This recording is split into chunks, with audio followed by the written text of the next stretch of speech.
The street was almost empty when Ryan, a single dad in his early 30s, walked out of the grocery store. The sky was turning dark, and the cold wind pushed against his jacket. He carried one heavy bag in his right hand and his phone in the other. His daughter, Lily, had sent him a voice note only 5 minutes ago, saying, "Daddy, come home fast." He smiled at her voice.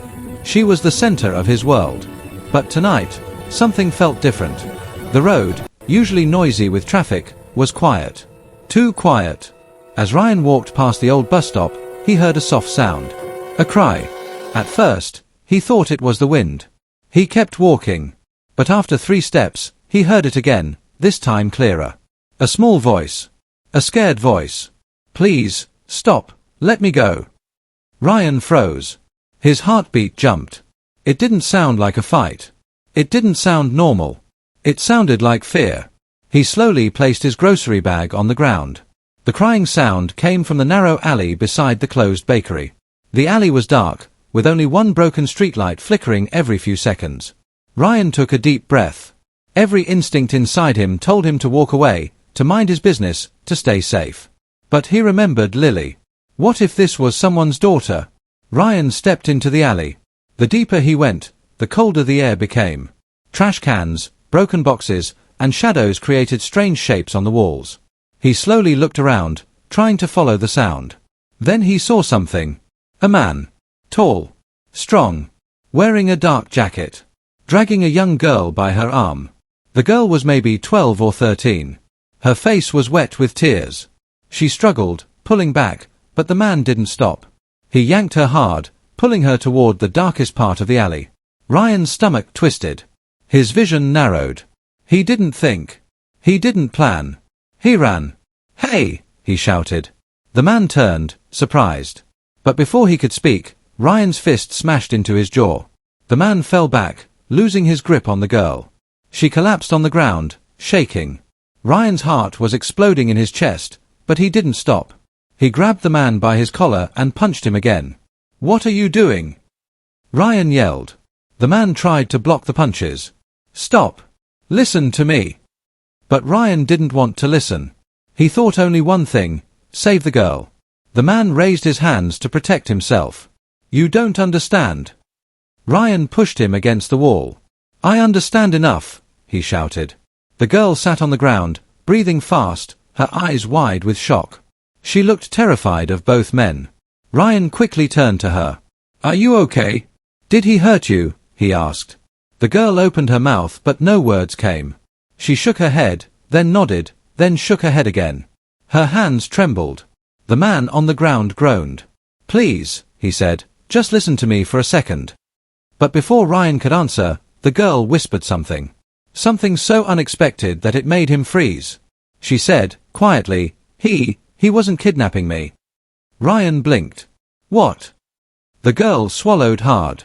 He was trying to save me." Ryan's blood turned cold. His heart stopped for a moment. He looked at the girl, then at the man he had punched. Confusion spread across his face. Everything he believed in the last 30 seconds flipped upside down. The man wiped blood from his lip and said, "Finally, she said it." Ryan stepped back. "Save you? From what?" The girl looked over Ryan's shoulder, toward the entrance of the alley. Her eyes widened with fear again. "They're coming," she whispered. Ryan slowly turned, and saw 2 dark figures standing at the edge of the alley, watching them. For a moment, everything stood still. Ryan stared at the 2 dark figures at the mouth of the alley. They didn't move. They didn't shout.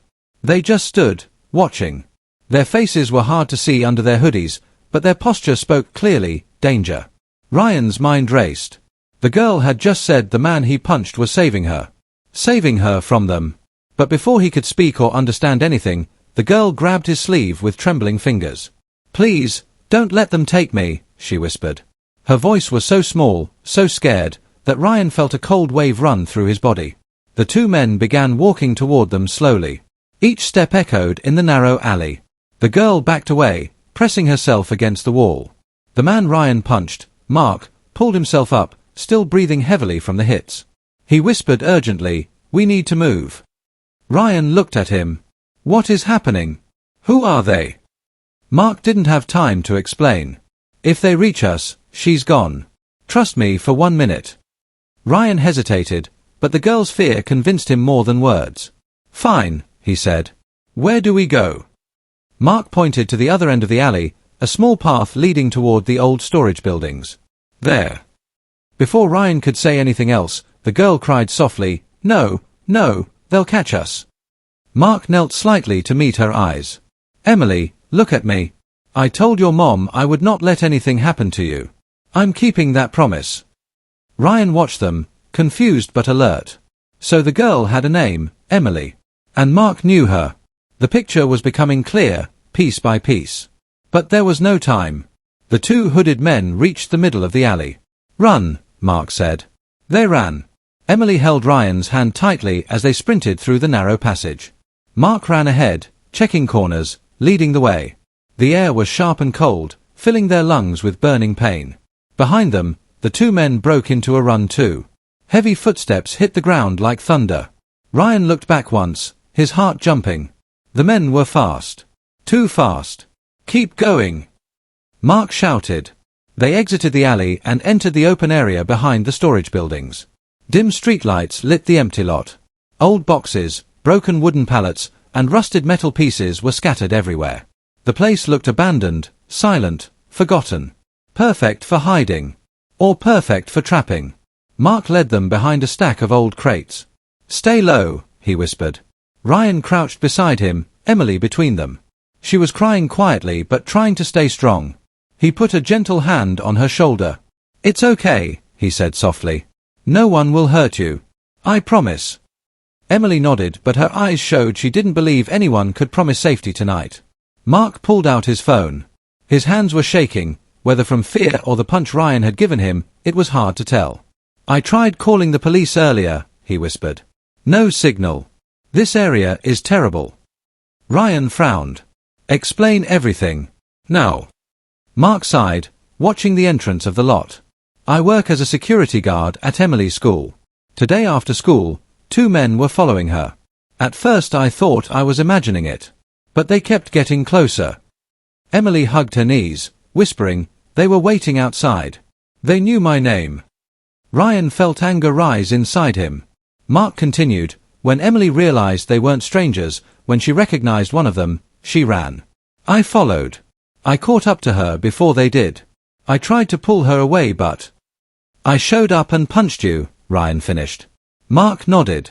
A misunderstanding at the worst possible time. Ryan looked over the crates. The two hooded men were now in the open area, scanning every shadow. They're close, Emily whispered. Mark took a deep breath. We need a plan. Ryan clenched his jaw. I have one. Emily looked at him nervously. What?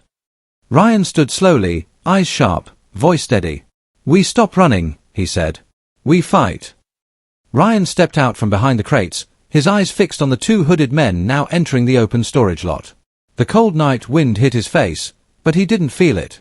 His body was full of adrenaline, anger, and something stronger, a protective instinct he didn't know he had. Ryan, wait. Mark whispered loudly, grabbing his arm. But Ryan didn't stop. He kept walking forward, slowly, like a man ready to face whatever came his way. Behind him, Emily gasped, scared he was putting himself in danger for her. Mark followed him, whispering, we don't know what they're carrying. This isn't smart. Ryan replied without looking back, hiding won't work forever. If we stay trapped here, it's worse. Emily peeked through the crates, trembling. Her small voice broke the silence. Please don't leave me alone. Those words made Ryan pause. He turned slightly, giving her a small, reassuring smile. You're not alone. Not tonight. The two hooded men finally noticed Ryan and Mark approaching. They stopped walking. One lifted his head slightly, revealing cold, sharp eyes. So, the man said, his voice low and threatening, you want to play hero? Ryan didn't flinch. Stay away from the girl. The second man laughed, a creepy, slow laugh. We only need her to come with us. Move aside, both of you. This is not your business. Mark stepped forward, anger flashing in his eyes. She's not going anywhere with you. The first man tilted his head. Oh, the school guard. Still pretending to be brave. Mark clenched his fists, trying to control his fear. Ryan spoke again, louder this time. "If you touch her, you'll deal with me first." The two men looked at each other. Then one said, "Fine. You want trouble?" He reached inside his jacket. Emily let out a small cry. Mark tensed. Ryan's heart hammered. For one terrifying second, Ryan thought the man would pull out a gun. But instead, the man pulled out a long hunting knife, the blade shining under the moonlight. "Let the girl come," he said, pointing the knife toward them. "Or I cut both of you first." Ryan inhaled sharply. This wasn't just danger. This was deadly. Mark whispered, "We need a new plan, quick." But Ryan shook his head slightly. He wasn't afraid, not enough to step back. He had seen real fear tonight, and it was in Emily's eyes. That was enough to push him forward. He whispered to Mark without looking at him, "When I move, take Emily and run." Mark blinked. "Ryan, you'll get killed." "Just do it," Ryan said firmly. Before Mark could argue, the men charged. The one with the knife rushed straight at Ryan. The second one went toward the crates where Emily was hiding. Ryan ran forward too. Time seemed to slow down. Ryan dodged the first swing of the knife by inches. The blade cut the air so close that Ryan felt the wind of it on his cheek. He grabbed the man's wrist with both hands, twisting it hard. The man groaned but didn't drop the knife. Mark shouted behind him, "Emily, move! Come on!" The second man reached the crates, but Mark jumped in front of him, blocking the path. They collided, fell to the ground, rolling and wrestling. Ryan struggled with the knife-wielding man. The attacker was strong, maybe stronger than Ryan, but Ryan had something the other didn't, a reason to fight. He pushed the man backward, trying to slam him into the storage box behind them. Emily cried out, "Ryan!"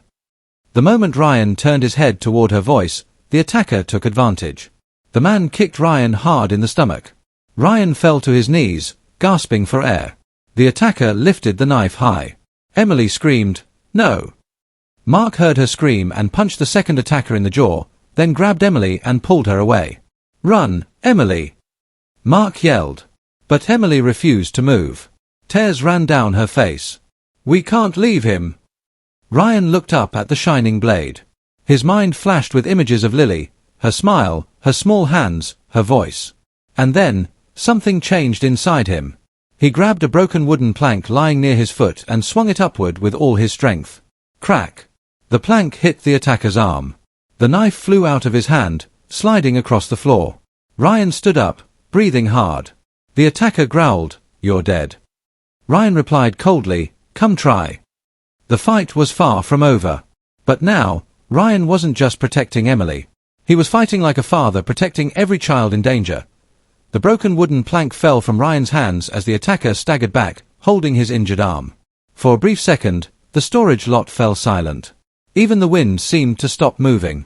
Emily stood frozen a few feet away, her face pale, her eyes wide with fear and shock. Mark rushed to her side, pulling her closer. "Stay with me, Emily. Don't look at them." But Emily couldn't stop looking. She had never seen someone fight for her like this. Not even her own father. Not like this, so desperate, so fearless. The knife attacker growled in pain, then turned to his partner, who was getting up after Mark's punch. "Forget subtlety," he said through gritted teeth. "We finish them now." The second man wiped blood from his mouth and nodded. "No more running." Ryan knew they were both coming, this time together. Two grown men against one tired father. He glanced at Emily. Her hands trembled. Her breathing shook. And he knew immediately. He couldn't win a fight like this. Not with Emily so close. Not with two attackers working together. He looked at Mark. "Take her," he said firmly. "Take her and go." Mark hesitated. His voice cracked. "Ryan, you can't stay alone." "I'm not asking," Ryan said, stepping forward. "Just run." The attackers started moving toward them. Mark grabbed Emily's arm. "Come on, now." Emily resisted at first. "But Ryan." "Go!" Ryan shouted without turning. Emily sobbed, but Mark pulled her away, guiding her toward a narrow path between the storage buildings. The attackers saw them running. "After the girl!" the second man shouted. Ryan jumped in front of them, blocking their direction. "No," he said through clenched teeth. "You want her." You go through me. The knife attacker snarled and lunged toward Ryan again. Ryan dodged, barely missing the blade as it swung past his face. He grabbed the man's jacket, throwing him off balance, but the second attacker rushed forward and shoved Ryan hard to the ground. Ryan hit the cold concrete, pain shooting through his shoulder. The attackers didn't wait. They ran toward the path where Mark and Emily had escaped. Ryan pushed himself up, his body aching everywhere, and sprinted after them. The chase began. Emily and Mark ran through the narrow path, breathless. Their footsteps echoed between the metal walls of the storage units. The path twisted like a maze, full of dead ends and broken fences. Emily gasped, "Where are we going?" "Just keep moving," Mark replied. Behind them, they heard footsteps, fast footsteps. The attackers were close. Ryan burst into the path, following the echoes of running and shouting. His lungs burned, but he kept going. Mark and Emily reached a tall chain-link fence blocking the end of the path. "No, no," Emily cried. "We're trapped." Mark looked around wildly. There has to be something. But there was nothing. Only a locked gate and the high fence around them. The attackers appeared at the other end of the path. They smiled when they saw Emily trapped. "End of the line," one of them said. Emily backed up until her shoulders hit the fence. Mark positioned himself in front of her, trying to protect her even though his own knees were shaking. The attackers stepped closer. Then, footsteps. Heavy, fast, determined. Ryan ran into the path like a storm. "Get away from them!" The attackers turned. Ryan tackled the knife attacker so hard that both of them slammed into the wall. The knife clattered to the ground, sliding away. Mark grabbed Emily and pulled her aside as Ryan punched the attacker again and again, fueled by raw fear and anger. But the second attacker grabbed Ryan from behind, locking his arms and dragging him back. Ryan struggled, trying to break free, but the man was strong. The first attacker, recovering, cracked his knuckles. "Hold him," he said. "I'll handle this." Emily's heart dropped. "No," she screamed. "Stop. Leave him alone." The attacker ignored her and stepped closer to Ryan, raising his fist. Mark looked around in panic for anything, a stick, a rock, anything. But the ground was empty. Emily suddenly grabbed a rusty metal pipe from the corner. She held it with shaking hands. Mark whispered, "Emily, don't." But Emily didn't listen. She stepped forward. "Let him go," she shouted. The attacker turned toward her, annoyed. "Move, kid. This doesn't concern you." Emily lifted the pipe higher. Her whole body shook, but her eyes were full of courage. "It does concern me," she said. "Because he risked everything for me." The attacker smirked and took another step toward her. And in that moment, police sirens screamed in the distance. The storage lot lit up with flashing blue lights. The attackers froze. Ryan looked up, hope filling his chest for the first time that night. The flashing blue lights of the police cars cut through the darkness, painting the storage lot in streaks of red and blue. For a moment, it felt unreal, like the world had paused. The two attackers froze, their eyes widened with sudden fear. They hadn't expected the police to find them here. Not tonight. Not this fast. Emily lowered the metal pipe slightly, her hands still trembling. Mark stepped in front of her again, relieved but still scared, because the attackers were cornered, and cornered men could be unpredictable. Ryan felt the grip around his arms loosen. The man holding him looked toward the entrance of the storage lot, where the police cars were sliding in fast, tires screeching. "Let him go," one of the officers shouted. The man panicked and shoved Ryan away. Ryan stumbled but kept his balance. The two attackers exchanged a quick look, a silent decision passing between them. They didn't plan to get caught. They planned to run. "Move!" the knife attacker shouted. Both men bolted, sprinting toward the back wall of the storage yard. One tried climbing the fence, while the other looked for another escape route. Police officers jumped out of their cars, yelling commands. "Stop right there! Hands up! Drop your weapon!" The attackers ignored all of it. Ryan didn't stay still. Even bruised, tired, and hurting, he ran after them. He wasn't going to let them escape after everything they had done to Emily, to Mark, to him. Mark grabbed Emily's hand, pulling her to safety behind the police cars. "Stay behind me," he said firmly. She nodded, still clutching the metal pipe like it was the only thing giving her courage. Ryan reached the knife attacker before he could climb over the fence. He grabbed the man's ankle and pulled him down hard. The attacker fell to the ground with a scream of pain. "You again," the attacker growled.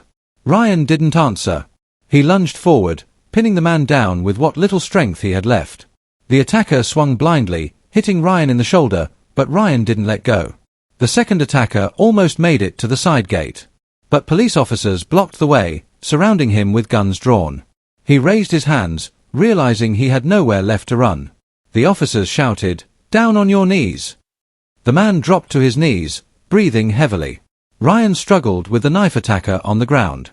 The man tried to reach for the knife lying nearby, but Ryan kicked it away. "Stay down!" Ryan yelled, using every ounce of energy left in him. The attacker thrashed wildly, but police officers rushed in. 2 officers grabbed him and forced him onto his stomach. "Hands behind your back!" Handcuffs clicked. The attacker screamed and cursed, but it didn't matter anymore. The fight was over. Ryan staggered backward and leaned against a metal crate, trying to catch his breath. His chest burned, his arms shook, and his whole body ached. But he was still standing. He looked up and saw Emily running toward him, tears streaming down her face. She dropped the metal pipe and threw her arms around him. "You're okay. You're okay," she cried, her voice shaking. Ryan gently hugged her back. "You're safe now," he whispered. "That's all that matters." Mark reached them, breathing hard. He looked at Ryan with a mixture of guilt and gratitude. I thought we'd lose you back there." Ryan gave a tired smile. "You almost did." Police officers approached them. "Are you 3 all right?" one of them asked. Mark nodded. "Thanks to him," he said, pointing at Ryan. Emily looked up at Ryan with pure admiration.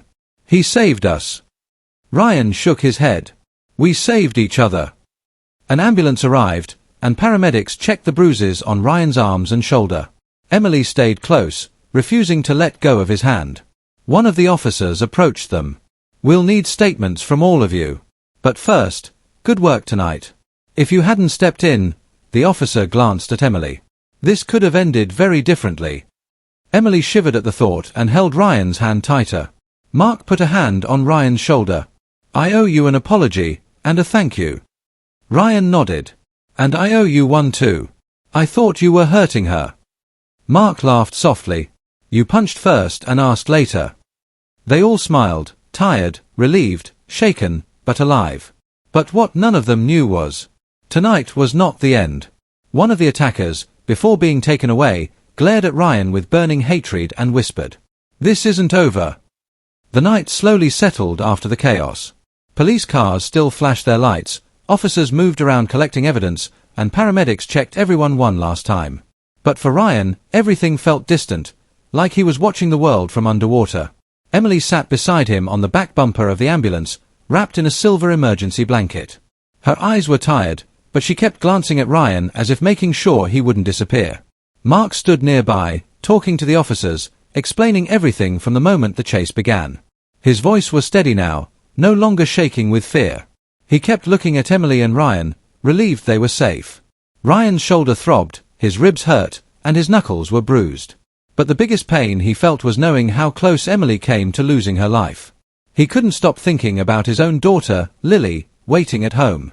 "Ryan," Emily whispered softly. He turned to her. "Yeah." She looked down, twisting the blanket between her fingers. If you didn't come into that alley, they would have taken me." Ryan placed a gentle hand on her shoulder. "I didn't do anything special." Emily shook her head. "Yes, you did. You didn't know me.